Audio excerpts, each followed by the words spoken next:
খুব ক্ষুধা লাগছে, অনেক বেলাও হয়ে গেছে, যাই দুইটা খেয়ে নে।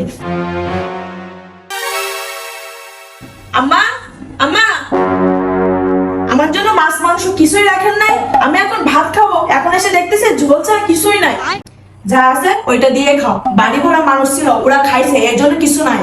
এত বড় মাছ রান্না করলাম, 3-4 কেজি মাংস রান্না করলাম, সারাদিন ধরে এত কষ্ট করে রান্না করলাম, আমার জন্য তো এক পিস মাংস রাখতে পারতেন।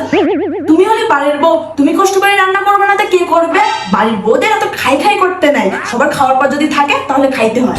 এমন ভাব করতেছে যে জীবনে তোমাকে কিছু খাওয়াইনি, যেটা আছে ওটা দিয়ে খাইলে খাও, না খাইলে নাই। A few moments later. আম্মা, আম্মা,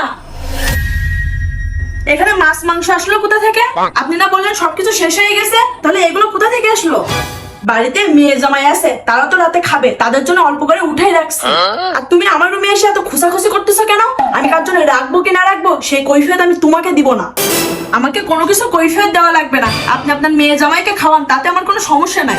আমি এই সংসারে এত কষ্ট করে সবকিছু করি, আমার জন্য তো এক পিস রাখতে পারতেন। আমি দুপুরে ঠিক মতন খাইতেও পারিনি, বাড়িতে মানুষজন না থাকলেও আপনি আমার সাথে এইগুলোই করেন, এটা আপনার অভ্যেস হয়ে গেছে। শাশুড়িরা কেন বউদের খাওয়া দেখতে পারে না? আপনারা বাড়ির বউদেরকে দাসী চেয়ে নিচু মনে করেন, তা না হলে এইগুলো করতে পারতেন না।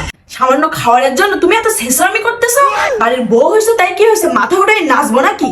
বিয়াদবের মতন তুমি আমার সাথে তর্ক করতেছো? বাপ মা কি এই শিক্ষা দিয়ে কি শ্বশুর বাড়ি পাঠাইছে? হয়তো জীবনে কোনো পাপ করছিলাম, এজন্য তোমার মতন বউ পাইছি। যত সব ছোট লোক আমার কপালে এসে জুটছে।